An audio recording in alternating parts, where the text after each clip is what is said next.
Week 45 Day 1. In days of yore. Current novels are replete with lurid crimes, carnage and death. Do you get wistful when you recall the romantic tales that begin with an innocent maiden traveling through the rustic countryside?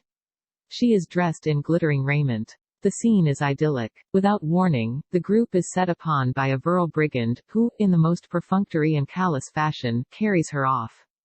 Pandemonium results. Her entourage is in a state of bedlam. Her corpulent escort is irate, but unable to do anything to thwart this debacle. All he can do is rail against the catastrophe. What to do? What to do? Sample sentences. 1. The potpourri of current fashionable raiment includes the fatuous and the discreet. 2. While all disgruntled men may rail against malevolent or Machiavellian leaders, democracy offers a way to ameliorate iniquities through the ballot.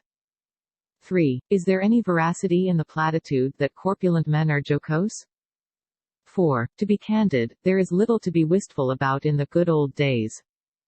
5. They captured the brigand, and he was incarcerated for a mandatory period.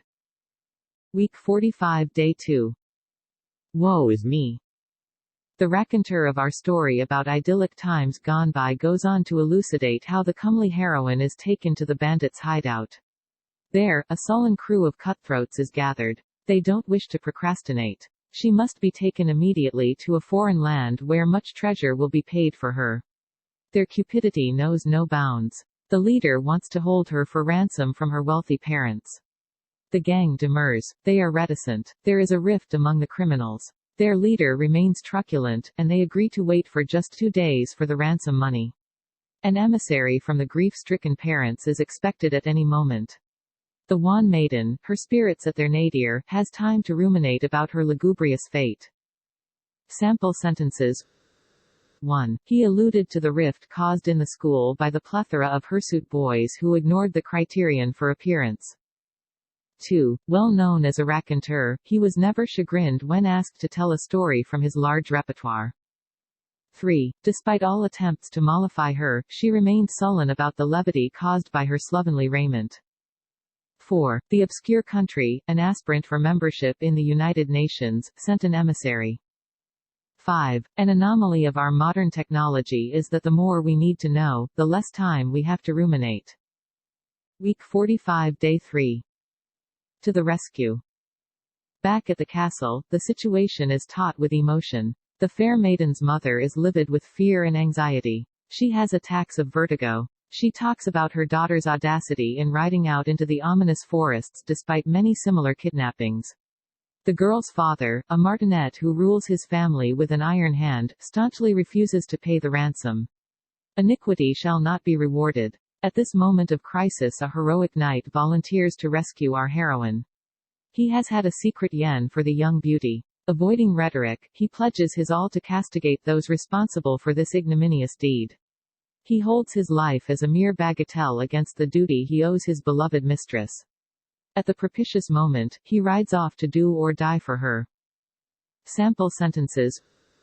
1. The rabid baseball fan lost his equanimity and became livid, when the star pitcher became pugnacious, and was removed from the game. 2. There was a taut international situation caused by the proximity of unidentified submarines to our coasts.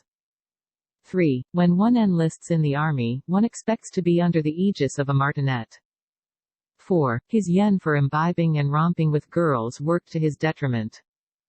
5. The little boy tried to wheedle a larger allowance from his father, by the caustic observations that it was a mere bagatelle, when compared to the allowances of his friends. Week 45 Day 4. Well done, Sir Knight. Seeking his adversaries, the knight rides to their hideout. Despite his callow appearance, he is reputed to disdain danger and to be a prodigious horseman. The kidnappers lose their equanimity at his approach. They are appalled at the prospect, and they are in a quandary as to which one will meet him on the field of combat. The leader, under duress, rides out. Do you have a penchant to die? Derides the knight. More vituperative remarks follow. They spur their horses toward each other. It takes but one blow for our hero to decapitate the villain. The others flee to avoid their imminent destruction. The knight takes the maiden on his horse, and they ride back to the castle. Their wedding soon follows. Little does the knight realize that the fair maiden is a garrulous termagant who will make his life miserable with caustic remarks. Still, the cliché, "and they lived happily ever after," must conclude our fabricated tale. Sample sentences. 1. We do not decapitate criminals because of our aversion to such repugnant punishments. 2. I do not wish to deprecate your penchant for cowboy music, but I find it banal. 3. Why do you remain docile while that termagant besmirches, maligns, and belittles you? 4. Each long holiday weekend we are appalled at the carnage on our highways. 5. It was deplorable the way the capricious girl led the callow youth on a merry chase.